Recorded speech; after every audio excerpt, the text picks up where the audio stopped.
Gachagua namchukia kama chokora. Mimi namuitanga chokora. I have a reason kwa nini namuita chokora. Naweza muita chokora ya siasa, naweza muita chokora maisha. I have a reason. Gachagua statement alitoa huko. Tutap watu hawajui live leo, watu hawatap. Tutap. Tusemi endelea. So Gachagua statement alitoa huko, ametoa statement aina nyingi sana. Kwanza alitoa ya Sudan, akatoa hiyo ya Al-Shabaab. Sasa Gachagua akikuwa mkweli, vile wengine wanguru wengine wanasema yeye ni mkweli. Akisema hizo vitu wakati angekuwa kwa serikali na resign na atoke na kimbie aende nchi nyingine, akiogopa atauliwa. Lakini kwa sababu unga sasa imemwagika, interest ya politics ime backfire, ndio sasa natuambia hizi vitu. Kwanza kama ujui story ya Sudan, nyamazeni. Kwa sababu Sudan pale hakuna rebel. Wale ni jeshi wa nchi. Wote wawili ni jeshi wa nchi. Hakuna rebel pale. Hakuna rebel pale. Wale ni jeshi wa nchi, ni kukosa kuelewana. Kwa sababu ya kwanza walielewana bila maandamano ilifanyika huko, wakatoa president. Waliandamana hii itashikwa na jeshi paka 2 years. After 2 years wanaenda election. Huyu sasa yuko kwa kiti ambao ni jeshi ya nchi kavu, si jeshi wa pande gani. Akasema sasa wewe huwezi enda election. Ndio ule mwingine akakasirika na yeye, ndio vita ikaanza. Simple like that. This agreement mmoja anaruka. Wote ni jeshi, hakuna rebel pale. Wale ambao wanasema ni rebel, usilete ujinga hapa, ni rebel. Ruto akiosu ule pande rebel pale, hakuna kosa Ruto amefanya. Na wale ambao wana support ile upande mwingine na upande mwingine inajulikana. So hii kitu si kitu igeni hapa. Hii ni national war. Na hizo watu nasema nchi ya Kenya ndio inapita silaha. Inapita wapi? Sisi na Kenya na border ya Sudan ni wapi na wapi? Hizo vifaa zote zinapita hapo Red Sea. Na Sudan siko na port yao. Please, mtu kama hajui kitu anyamazie kabisa. Pale hakuna rebel. Pale ni jeshi wawili wanagongana. Simple like that. Ya pili kusema mambo Al-Shabaab. Kwani Al-Shabaab gani Ruto alikutana nao? Kwa sababu sisi kama Waislamu tunaamini Al-Shabaab ni vijana. Vijana aina gani? Mimi ndio nachukua Al-Shabaab ni terrorism. Kama unasema kukutana na Al-Shabaab ni kitu mbaya, so unaweza weka peace na watu ambao hutaki. Kwa nini sahi nini aliweka peace? Huyu Amerika sahi anataka kulecture Ruto hapa. Unajua nyani haoni kundule. Amerika anaweza lecture Ruto aje kumwambia wa peace. Angalia kitu Amerika anafanya Gaza na Israel wake. Angalia kitu nchi zote Amerika amefanya. So yeye anataka kuona yeye ndio msafi. Na bila ndugu yangu hapa alisema, ameongea kitu mkweli sana. Huyu jamaa anaita Gai. Ameongea kitu mkweli kabisa. Hizi nchi zote iko na vita, na hizo vita zinaanza na Amerika ili Amerika auze silaha. Simple like that. Lengo ya kuuza silaha unauza wapi pale kuna vita? So Gachagua asiona akiongea hizo vitu atatusaidia. Atusaidie. Kenya ikianza vita, ni nani ataumia? Ni Gachagua hataumia. Sasa kuna passport atafly aende nchi nyingine. Hapo tunapiga kelele, wengine hata passport. Hata hawezi anja border hapa. So ukiona kichomeko sigoni itachomeka kwa Gachagua. Itachomeka kitu sisi wote. Sisi wote tutalia. Biblia sasa hivi unalia hii serikali. Ndio sisi wote tutalia ikichomeka. Au ikiumana. Ukikuta upande wa kama Raila atastick na Ruto mpaka mwisho. Hiyo siku hizi tumiti baba, siku hizi tumiti Raila, tunamuita daddy. Unajua daddy akisema atasupport Ruto mpaka mwisho, daddy always right. Na mimi daddy akisema left, niko na daddy left. Kwa sababu mtu hawezi niambia nichukie daddy alafu nipende hii chokora yake Gachagua. Hakuna mtu anakuja niambie nichukue daddy alafu anataka nifuate hii takataka yake inaitwa Matiang'i. Nitabaki na daddy yangu. Kwa sababu gani? Hao watu wote iko na chama, na chama wako na interest zao. Na interest zao ni power. Wakikosa power wanataka share. Wakikosa share wataweka maandamano hapo nje. Daddy always a stick na Ruto, na daddy akistick na Ruto, sisi tutajua baadaye. Hii ya mwisho umesema kama Ruto alifanya kitu mzuri. Ruto alifanya kitu mzuri sana sana sana. Hakuna president ameshawahi pea watu gift kama ya Ruto ya kuanza na biashara.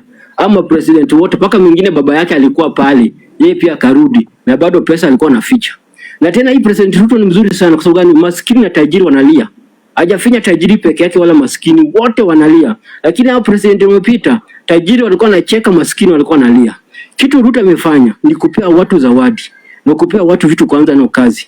Wewe kama utaki, mbona unakataza mtu asichukue? Wewe umevaa nguo. Kwanza kitu imeniuma sana madam, niongeze dakika kidogo. Mtu ametoka kwake, amelikwa na enemy yako. Umekubali kuenda pale umeanikwa, enemy yako umekuwelcome. Enemy yako umekuwelcome, unaenda. Umevaa nguo, umepiga marashi yako, umepewa transport, umeenda paka huko. Ukamngoja 2 hours. Alafu unaletewa chakula. Michele mirararua, atuona michele ukimwaga. Soda unawacha hapa alafu unaturekodia video. Unaonyesha vile imetoa soda alafu unaanza kuiba one time. Katikati ya Ruto na wale ambao wamewacha soda pale, nani mjinga? Si hao chokora ndo wajinga. Kwa sababu gani? Wewe kama utaki, kwa nini ulikuwa naenda? Na unasema serikali ya Ruto inatufinya tuna chakula, na hizo chakula umewacha pale. So ungebebea hata chokora. So ungebebea hata jirani yako. Wacha basi usipewe. Serikali achukue ampeleke mayatima, au serikali achukue ampeleke refugee, au serikali achukue apeleke watu wengine. Kuna watu leo wamelala njaa, hata hiyo soda ikipata angekunywa. Alafu wewe unakuja tupiga kelele hapo, unatuambia amefanya kitu mzuri kwa chakula. Mtu kama unachukia, your enemy cannot be my enemy. My friend cannot be your friend. Kila mtu asitie kwa line yake. Wacheni upuzi hapo bana. Kudanganyana hapo. All right, thank you so much, Sisembi Kito. I don't know whether anyone would want to interject or rebuttal before I hand over the mic to Otieno. Kimera, you want to rebuttal? Yes, about what the president did yesterday. No. Do you want to comment something on Sisembi Kito, because tunafuata line ulisha ongea, so maybe tukirudi tena tafadhali kwa heshima. Yeah, no? Okay. Otieno Logistics, you can have the mic. And kindly mute, tuko na kelele kidogo. Otieno is not here. William, kindly have the mic. Yes, Otieno thank you. I am available. Thank you, Madam Political Arena, for giving me this opportunity so that I can talk to our people who are listening to us when we are debating politics.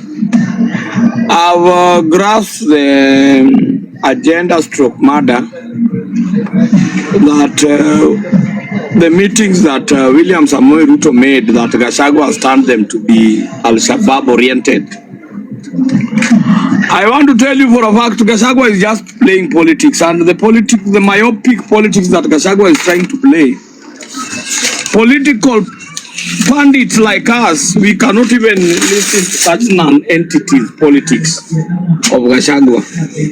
So, in fact, in the first place, discussing President of Republic of Kenya hosting a delegation from certain government or bringing peace is the normal. Whether it is from Somali, whether it is from Sudan or South Kisumo, South anywhere. Provided the president wants to see amicable peace and stability of other, that support maximally.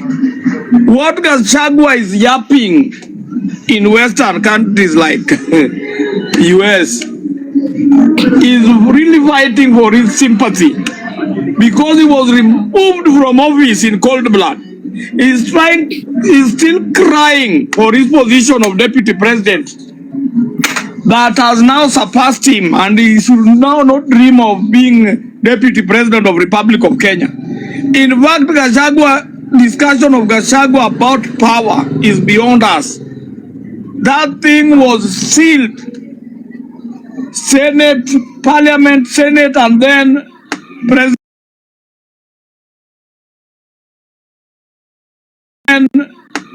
huko US.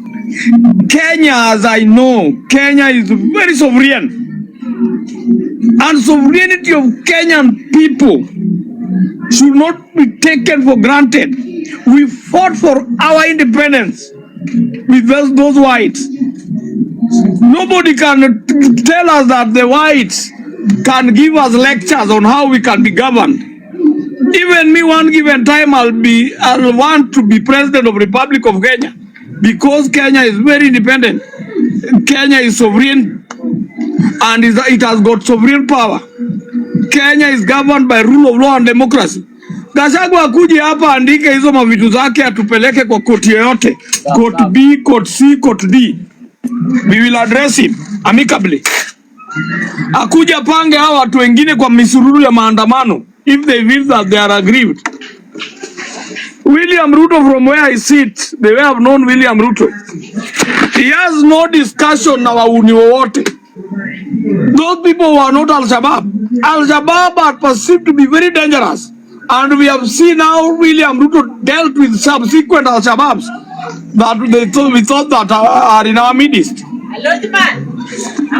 Two, Raila Amolo Odinga, sticking with his brother William Samoei Ruto.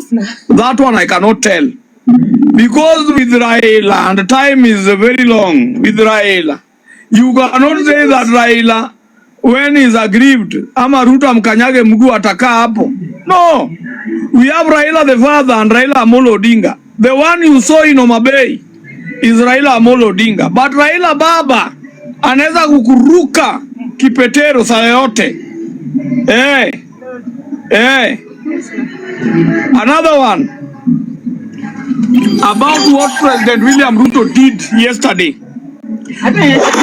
William Ruto yesterday did a very good thing for innocent, low economy gentlemen, people of the lower pyramid, people like Otieno Logistics, were given tents, chairs, provided that you wrote that this thing is the only thing that's standing between you and richness.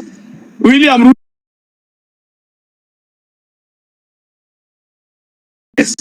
William Ruto embrace our president, Moi Ruto. In fact, William Ruto is the only president who has done a cosmetic change.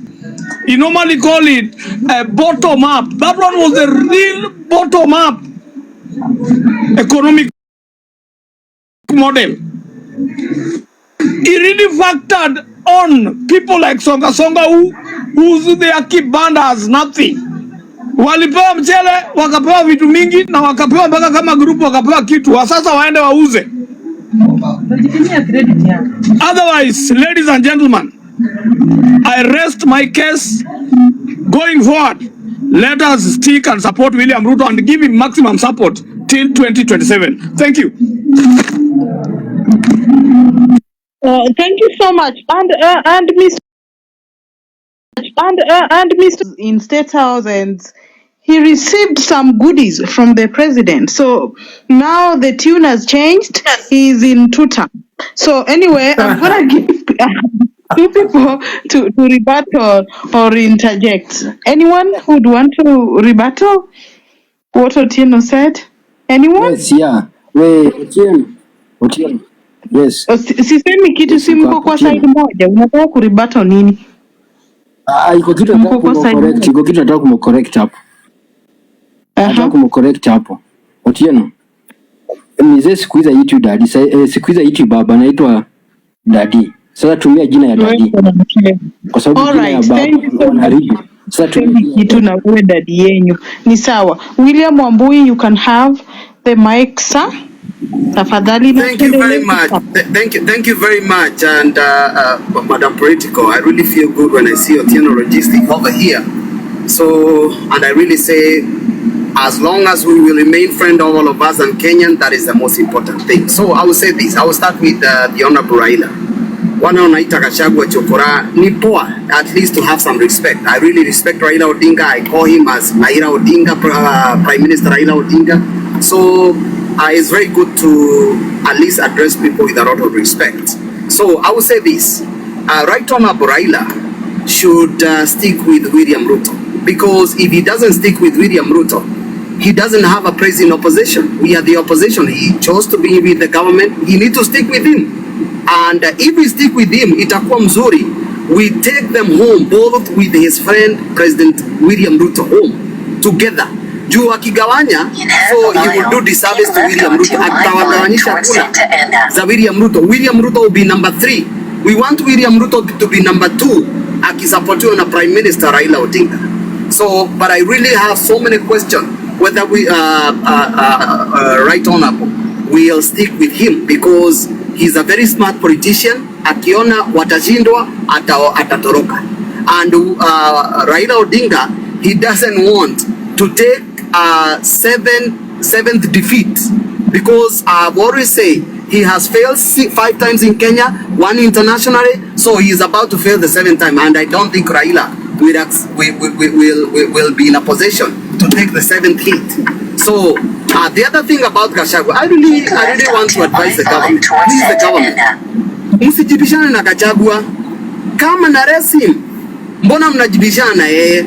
So mkijibishana na yeye, it means that Gachagua, what he is kwani yako wapi? Si amekimbia bwana William, si amekimbia? Well, Gachagua hajakimbia, amekuja kukutana na his constituents. Now I think he gonna be done today, maybe next week or the following week he'll be in Kenya. So atakuja, and I want to tell Otieno Logistic, tafuta band, mchukue Gachagua pale airport na band. So I'll say this, government, wacheni kujibishana na Gachagua. So kama na arresting, mwambia substantiate ile allegation amesema kama ni kweli. So but making noise, it means you are vindicating Gachagua. So stop making noise. Make sure when he lands at the airport, mshike mpeleke kotini, ajibu mashtaka, simple and clear. So another thing, the last one, William Ruto, what he did yesterday, it is good because he went to alienda akakuja kupikia nini psychophant wake, alikuja kupikia psychophant wake, so na akapikia chakula mzuri. My biggest question is, will President William Ruto, will he afford to buy everybody, young man or young woman in Kenya, motorbike na hizo nini tank za maji? So what he is doing, he is trying to heal temporarily. We need ile solution ambayo itadumu. The solution ambayo itadumu, it is putting money to economy, these two economy, agriculture and energy. Those are the 2 components that drives the economy of a country.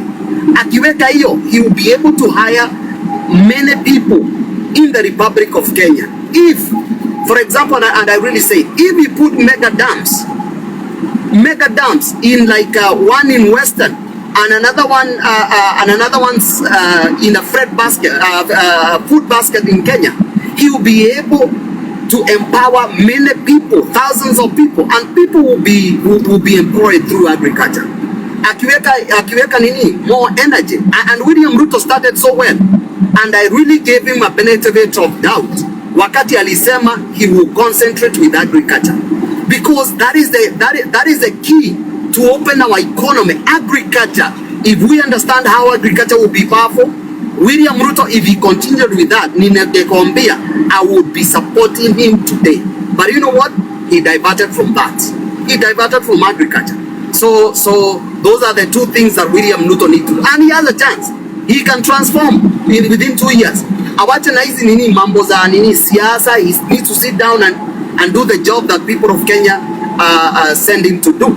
So achana na siasa, concentrate na kazi.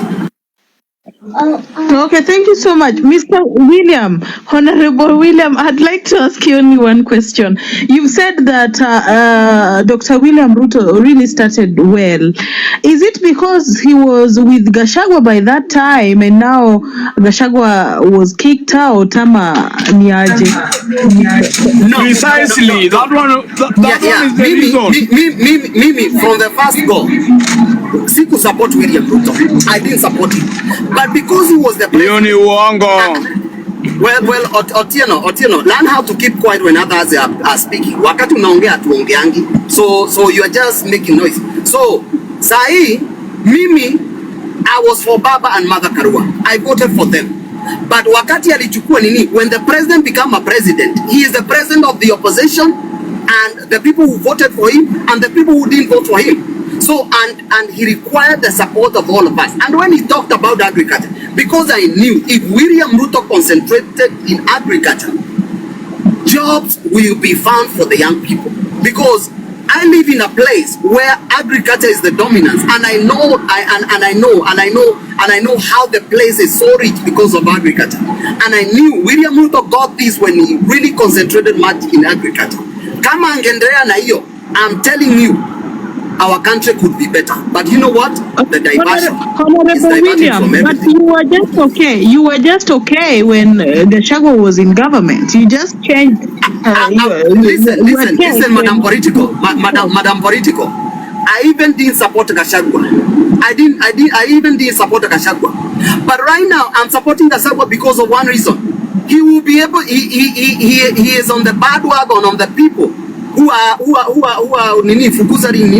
Ruto. Because because Gachagua came on our side, the opposition came on our side. The people who don't want William Ruto. All right. Allow Otieno to ask. Madam Chair. Yes. Hello, William. Go ahead, my brother. Hello, Also have William. something to say. Yeah, William, I have a question for you. Go ahead, sir. Are you sincere that you voted for Raila and Martha? I am happy. And if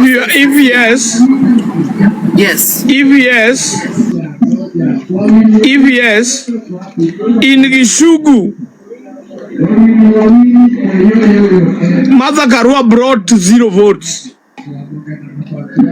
That's why we are doubting your sincerity.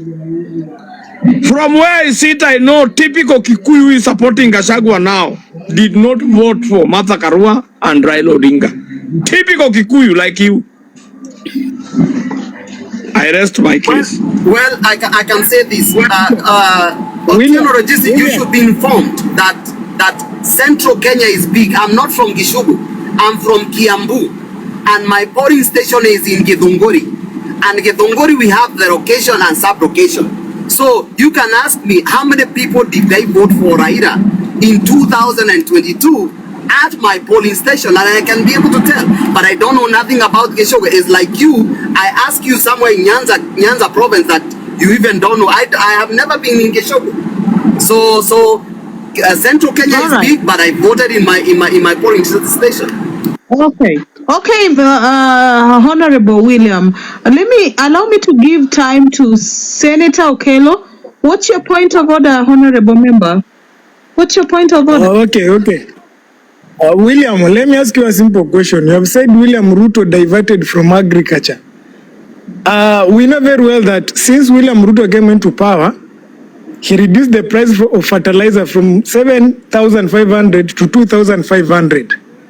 William Ruto initiated the project of Galana Kulalu. Up to date is still working. William Ruto has been busy farming in Narok. So can you explain to me to understand how has he diverted from agriculture to other things that you are saying? Well, I can tell you one thing. Agriculture is not just only providing fertilizer. You know, Kenya, tumekuwa watu ambao wanategemea mvua. And in any agriculture, in a modern agriculture, you don't just depend on rain. You don't depend on rain.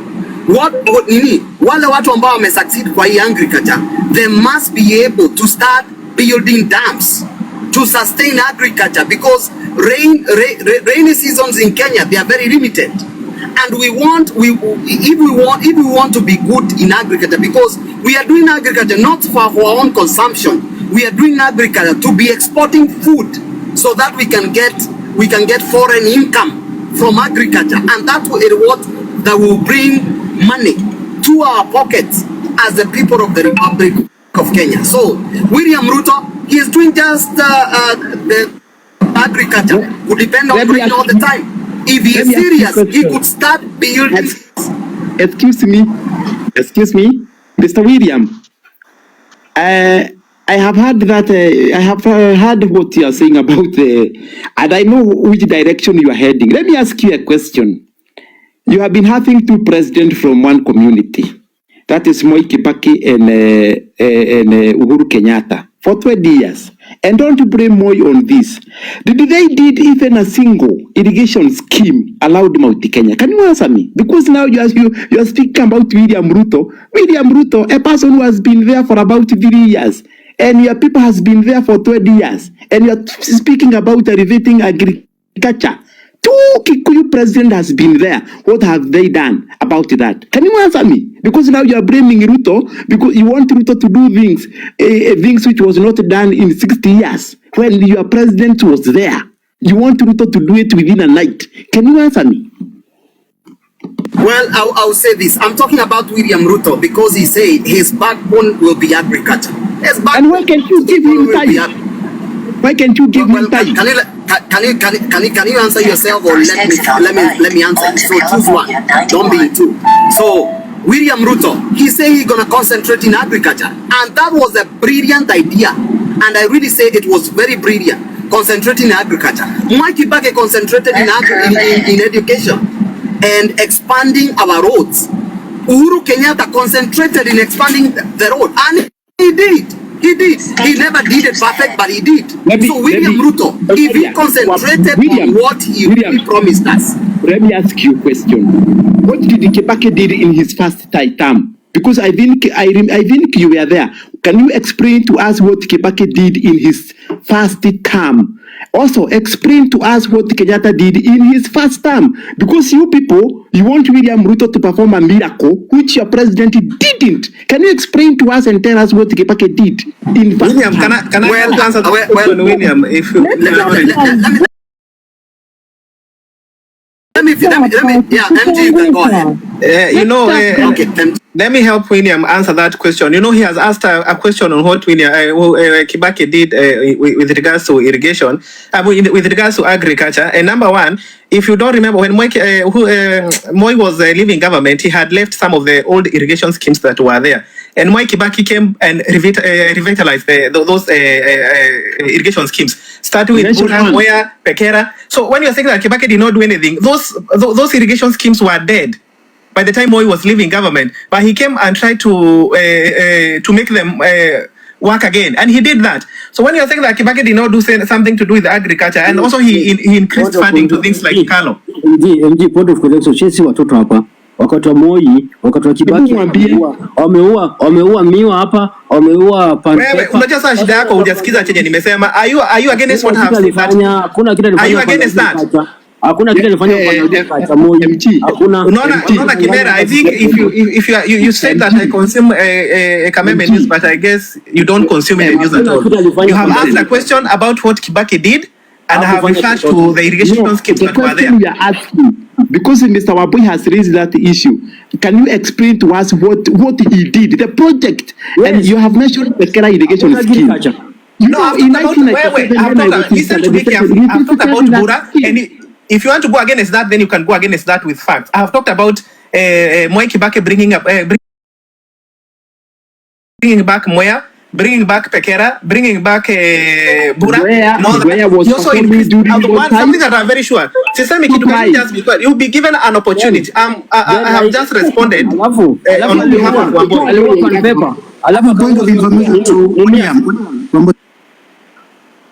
And I inform William talking about the manifesto of Sakayo was to do agriculture, but the same William has been keeping William peace in the streets so that he can concentrate in the agricultural part.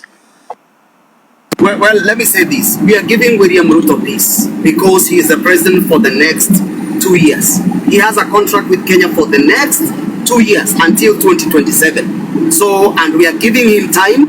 He can do whatever he wants to do with his years. But we are trying to tell him, in agriculture, you are not doing. Wait. How much, William? Can I ask you? You are in Kitogori, and I know that place. How much are you being paid a kg of coffee right now? How much are you being paid? Because all you ask is complain. Can you tell us how much are you receiving in 1 kg of coffee? Tell us. Complain. Can you? Well. Let me say this. During the time of Uhuru, coffee was still being paid good. It was still paying good. I'm a coffee farmer. My grandfather was a coffee farmer. So we are really still doing coffee. So it was being paid well. William, be precise when you are being asked. Be precise with the answers. They are asking how much. How much? That is the question that we have been asked, and we expect the answer in terms of Well, figures. let me watu wa serikali nini mnakuanga na mdomo mingi wakati chule one speak one at a time, so nini learn that kind of mannerism, speak one at a time. No, we do not want explanation because of time. We do not want explanation because of time. We just want, when you are being asked in terms of figures, give figures. Because you know more than I do, answer yourself. Or you keep quiet when I'm speaking. All right, allow me to pass the mic to Koskei. Koskei, kindly have the mic. And for those who are watching us, kindly support the live by tapping so that we don't hang, kindly. Koskei, you can have the mic. Kimera, you can mute the mic, your mic until time yako inafika. Kimera, mute the mic, echoes. Thank you. Thank you for the mic. I want to concentrate on the topic. I guess when I came in, you were talking about the Sudanese, our involvement in the Sudanese conflict. So on that, there are a few things that we must learn. One, really, was it that? Yes. When I came in, some topic, the topic which people were talking about was our involvement in the Sudanese conflict and the terrorism with Al-Shabaab. Is that what you were talking about? Because that is what I captured. Okay, just carry on. Yes, Sisemi kitu mwambie, huwa ni ngumu sana.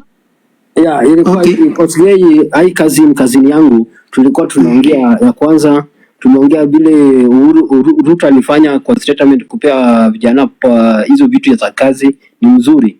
Ya pili tumeongea mambo ya Gachagua bila anaongea huko Amerika, mambo ya Sudan, mambo ya Al-Shabaab.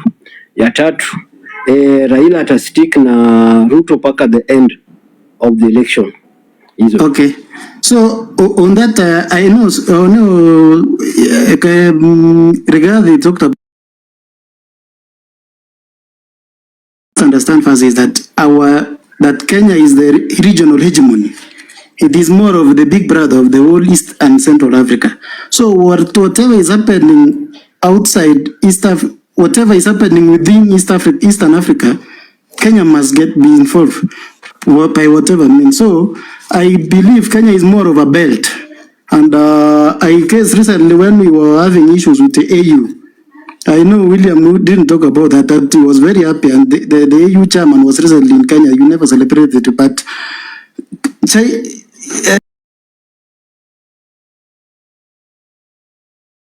they never supported our candidate for the AU. And China did it, but it was on a go slow. Though they have the biggest army base in Djibouti. America too have them, but I guess that point the American government fear that, as of now, there is skepticism. We cannot believe it might happen, but there is one thing that we must understand. One, there are various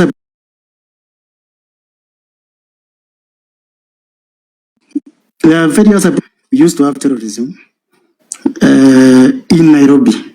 It used to happen in Nairobi. We now have 3 years after Ruto got into power. We have never had terrorism within Nairobi. So on that case, I know there are various approaches of achieving positive peace. We can have a negative peace. I have been brought up in an hostile environment where we used to have ethnic clashes. That is Minmolo. And I know one thing that happened after 2007, that is in 2010, when Uhuru and Ruto came together. We went back to the villages and we concentrated on what we call positive peace. That the major influencers of conflict that time were, what do we call them? These cattle rustlers. So cattle rustlers could go to the neighboring community, they steal the cattle, they kill. So wherever the other community wake up, they concentrate on who are the cattle rustlers, they profile the other community. So what happened, we concentrated on our own thieves, we could arrest our own thieves from our own end. And by so doing, we achieved positive peace. Today, there has never been conflict there. Now, I believe what Ruto did when he got into power, we cannot go and confront the whole northeastern, though we believe there are terrorists over there. So what he did, maybe, I believe, on my own judgment, you use what we might call arbitration or corporation or anything, but as long as there is peace for your own people. So he went there, he met the people, the leaders there, he talked with them. They know, because even me, I've told you that in our community we used to know this person was a cattle wrestler. But whenever the government used to work during the Kibaki time, they used to come and what do we call it, collectively charge all of us. Unaweza patikana barabara na this anti-stock theft unapigwa utoe ng'ombe ujui. So but when Uhuru time came, they changed their approach that give us the tips. So I believe Ruto now went to the Northeast and they talk to the communities there, give us the terrorists, or talk to let them not attack my people. So from there we achieve positive peace. So that's what we are now living as brothers. Nobody's been. So now the problem with Gachagua is now profiling. When you profile, people become defensive rather than collaborative. So the best thing is collaborate with the community, get the criminals, and the reward, and it is a win-win. Now, I know Ruto is not a political scientist. He is not too much into administrators in his government. He's more pro people. So I believe, like right now, if Matiang'i was the cabinet minister for Interior, I remember when Uhuru wasn't safe with Ruto going outside the country, he banned him from foreign trips. I know all of us are aware about that. But if Ruto could have been that person with the same administrative mentality, maybe Rigathi could not have gone to the US. Maybe by now all his families could have been barred from going foreign. Maybe activists could have been barred from going foreign. But because he's not petty, at least he's more liberal. But on that case, as an administrator, maybe that could have been the good thing. Because he would not have spoken the same thing he has said in the US if administrators were fully in charge, or maybe if he was a dictator. But he's more liberal, he's an open-minded person. So I guess on that case, but for anybody, I believe we all must pursue what we call positive peace. And peace is not the absence of war. It is the presence of tranquility and harmony among its people. Thank you. Okay, thank you so much, Mr. Kosgei. I don't know whether there is anyone who would want to rebuttal or interject on whatever Kosgei has just said or not. So if there is none, allow me to pass the mic to Honorable Roy Wekesa. Guys, we have 3 topics of discussion. Number 1, I played an audio here of Gachagua accusing the CS. Yesterday it was now the CS, not William Ruto. CS, I think the then CS was the current Deputy President, of bargaining with the Al-Shabaab to release some 5 chiefs or whatever. So he said clearly they are having some deals, and Gachagua said that indeed the former CS Interior knows whatever he's talking about, and he said that he cannot report whatever he's saying to the Kenyan government, but rather to the Senate, US Senate. Okay, that is the first question. Okay, so the second one is about Raila. Raila said on Friday when he was at the burial of Phoebe Asio that he will indeed support William Ruto. He pledged his loyalty to William Ruto. So we are asking you, do you think that Raila can stick by Ruto's side until 2027? The last one is about whatever President William Ruto did yesterday at State House, the youth empowerment program, where he gave a lot of things to the youths. Are you in support of it, or you think that it was wrong for him to do that? So allow me to pass the mic to Honorable Roy Wekesa. Roy, it's your first time here. Welcome.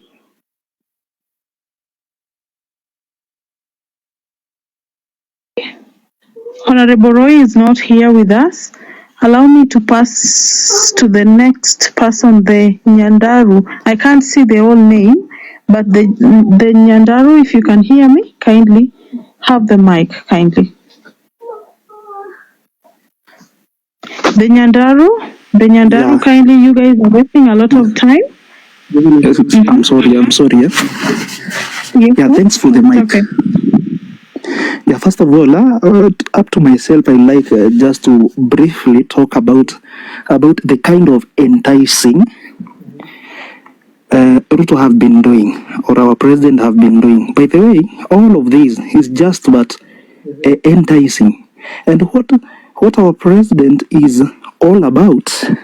It's about having the second term, not doing what he he was to do as a president indeed. By the way, he had some good words when entering on, or while he was asking for the votes, and one of these things is like having those subsidizing of the school, like the kind of, or the money that he was giving out to the schools. But I'm a student from Murang'a, and as per now, by help money, he didn't even or give out the money. What does this mean? He's just doing something we call enticing, because he's trying to show that he's doing something, but he's not. And for example, what he was doing by giving out those motorbikes, that's the kind of enticing I'm talking of. He's giving out not even for free. By the way, it's not free samples. No, he's asking. Yeah, when you are given and having some payments. So what does that mean? It means he's not offering, but he's just giving it for loan. So that means he's doing what he's having that project as bado income or income source. So for me, I know all of these kinds of deeds he's doing for now. He's just doing that because he wants. No, he's just having that kind of enticing. And by the way, most of us, or most of the people in Kenya, some have just come to or to be with or to concur with his doing, like he's doing, like our what he has just come to serve us. But actually, he's not there to serve us, but he's there just to have the second term. And by the way, if he will have the second term, I know we will suffer a lot. If we have just suffered, and it's just 2 years, what about another 8 years? Let us just open You our say mind. we. Does it mean, honorable member, you are using the term we? Does it mean that Senator Okello is included? Because they is included, I'm included. Because all your talks, you're saying that we have suffered. For me, I don't think I've suffered, honestly. And again, when you say that William Ruto gave out those things to entice people for them to elect him for his second term, let me ask you something, Nyandaro. If you don't have a motorcycle and somebody has just given you it for free, will you take it or leave it, Mr. Nyandaro? Actually, he's taking an advantage of this us as Kenyans.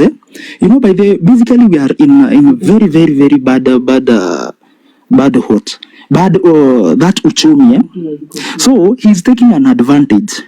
And by the way, let me not talk of some things he's giving out. By the way, sometimes he's giving out things and he comes for it afterwards. So it's not like a story. These are things that he is doing, by the way. So let me not talk much, but those are kind of enticing I'm talking of. He's just doing things so as to get that second chance. And for example, Thank you so much, Honorable.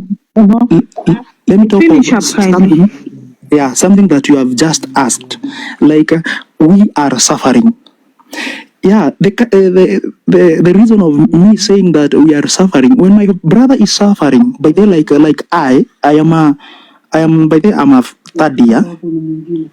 I'm doing electric and electronics engineering, and I've seen by the biggest percent they were like holy, depending on those offerings from the government, that is help and the scholarship, but they have failed to do the exam. Mr. Nyandarua, do you know that the issue of the new funding model is in courts? Do you know that the issue of the new funding model was suspended and it's in court? It's in courts of law. So if indeed you are a university student, you should be knowing that you guys are being funded. Vile mlikuwa mnakuwa funded kitambo. Mr. Nyandarua, I'm a university student and I'm being funded. Ile ya kitambo, ile ya help. We have the first one and the new model. Yes, the new model was suspended and it is in the court of law. So when you want to come to this platform and lie to these people watching you that it is a continuous process, you will be lying, Mr. Nyandarua. And again, I have another question for you before I just hand over the mic to Kimera. You know, you've been saying that people are suffering. I want to ask you categorically, what was the price of unga, fuel, when Uhuru Kenyatta was the president of this country, Mr. Nyandarua? Kindly. Let me just briefly explain you. By the way, in terms of something we call taxation. What was look, Mr. Nyandarua, just answer my question because I'm an economist. So when you go that way, I can teach you more. So let's not go that way. Just answer my question. What was the prices of unga, sugar, and fuel during Uhuru Kenyatta's time, Mr. Nyandarua? Go straight to the point. Okay, I concur with you, but let me just ask you, what is that? What is the benefit? Prices high? Were the prices high or not? Because for what I know, they were high and already they were subsidized. You know, they were already subsidized. Government was injecting money into whatever fuel, unga, skari, na prices zilikuwa subsidized. The prices that we are having now are not subsidized. So I just want to understand, how are the prices of goods or let me just say goods higher than the previous regime, Mr. Nyandarua? And please, I want you to withdraw the statement of the help because the new funding model was suspended and I received my help as usual, Mr. Nyandarua. So be guided, kindly. As usual? You mean some of us, our help is just hanging? By the way, mine has not been released. Mr. Nyandarua, since last. You should know that we are living in this country called Kenya. Basically, the statement you are speaking about the help, it's a misleading statement.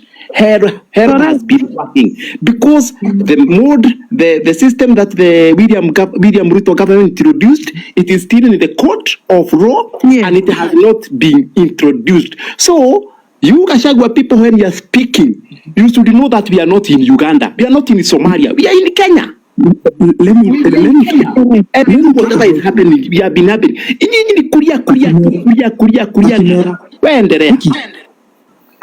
Up to my view, I'm not supporting anybody.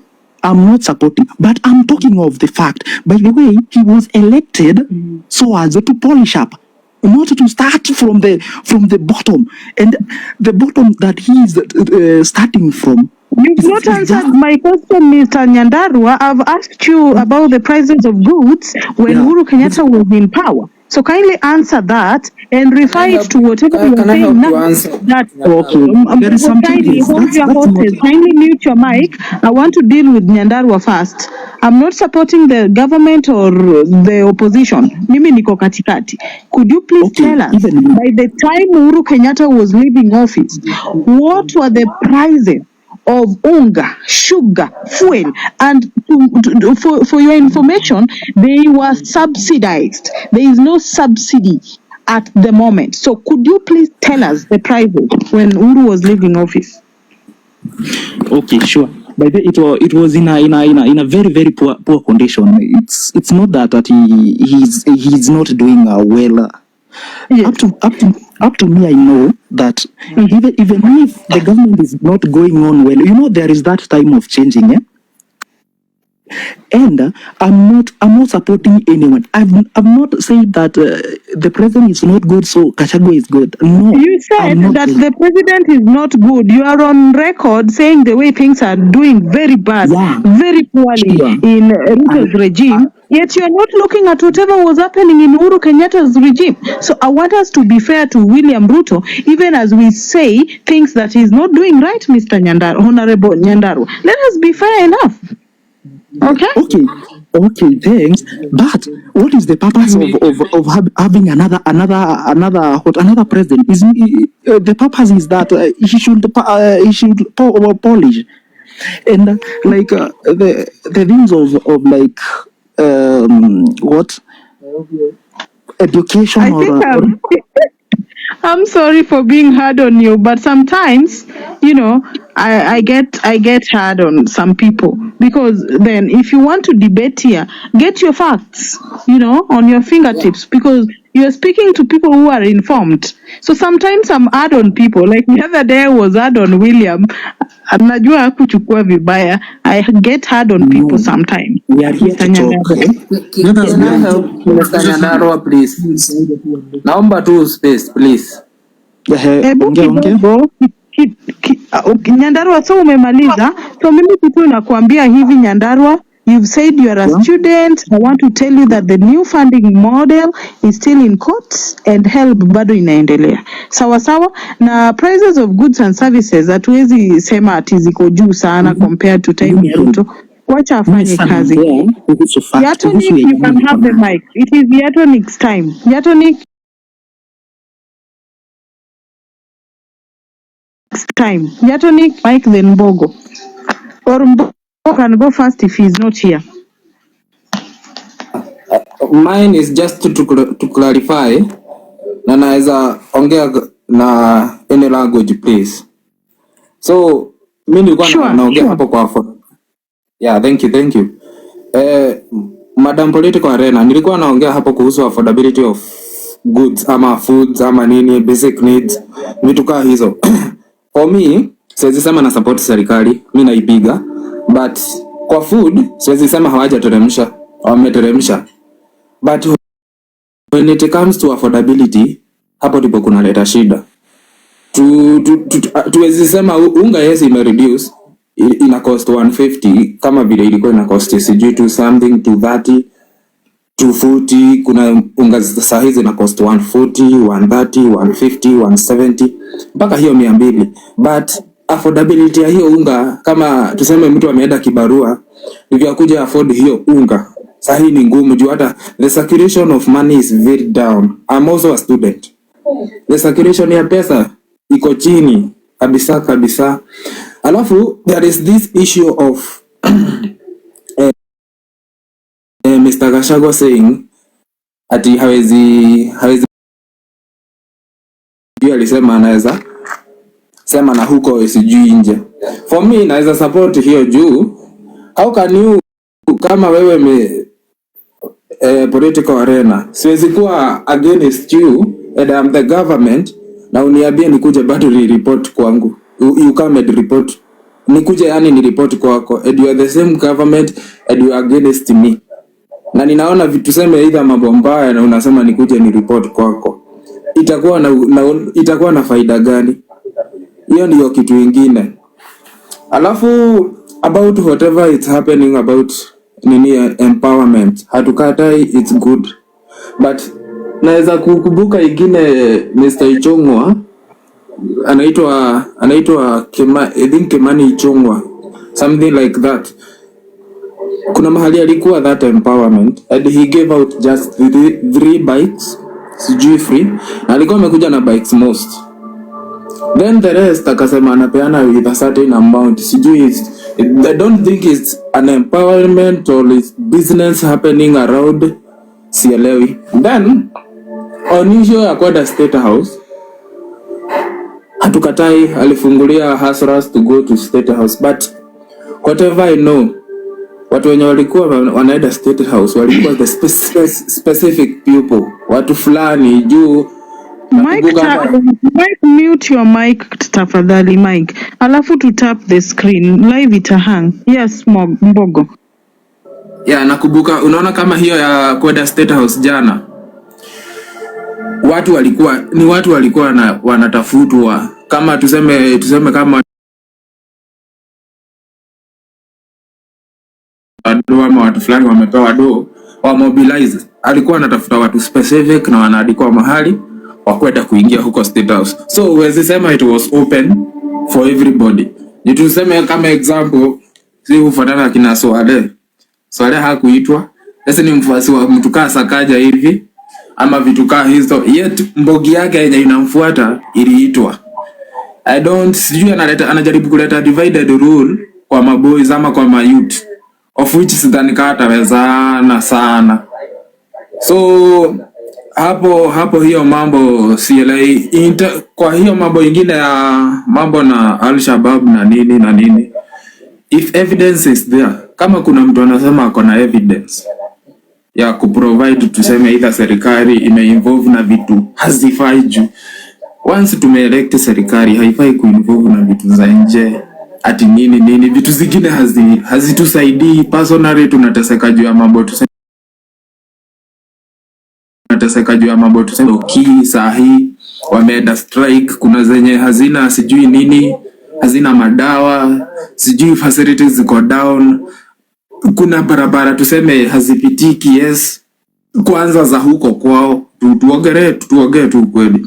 Unafaa saa zingine tuseme hata kama umechaguliwa ukiwa president, hata tuseme kama unachukia certain legion ama tuseme hata hutaki ama uko na grudge na watu fulani, hatukatai, hiyo ni normal kwa politics, but si at least hata ugenerate utengeneze kwenu at least kukae fiti barabara nini kukae fiti benefit your people, hata wasiteseke. But unaona unafanya kila mtu ateseke juu. Hatusemi mafuta iliongezewa ya gari, hatuwezi sema ni Mount Kenya peoples tu waliongezewa hiyo mafuta ya gari juu. Kuna kitu nimesikia political arena akisema let's not be, once mafuta imeongezewa, obviously haijaongezewa region moja, tuongee tu kweli, imeongezewa kila mahali Kenya, so it's affecting kila mtu. Something that is affecting, acha tu let's call it a spade. Kuna vitu za kukinga kama hiyo mambo ya food, yes ziko chini, but ni watu hawa afford, they are not affording juu hakuna kazi, hakuna anything. We can be given hebu kidogo tu sekunde mbili. Maliza. Unaona kwa arena kitu mimi naweza omba, kama mnaweza fikia huyo rais, kitu mnaweza tu muambia, tunaomba atupatie a good environment of doing business, environment fit ya kufanya maboka nini na the rest. Yes, na the rest watu watajifanyia vitu zingine. Kama ameshindwa na watu watajifanyia vitu zingine, kama ameshindwa na atafute biz. Hata kama tumetoka tuna graduate but hatuna kazi, wengine hata tunasoma tena na hatuna kazi. So ageza tupatia tu good environment, ati mtu akienda kuzungusha vitu zake hapo, atafute chakula jioni ama atafute rent ama mahali apiga bill, wasikuja wa reinforcement na kajo kuja kila kona. At least watupatie good environment kupiga biz, tutajigaragaza kawa. Asante.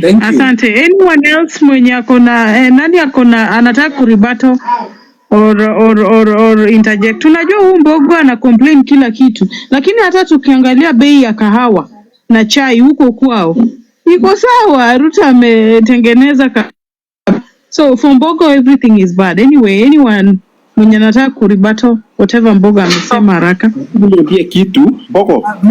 Wacha niulize. Mr. Boko. You are supposed to understand that we have a devolved government. You have spoken something about the health sector.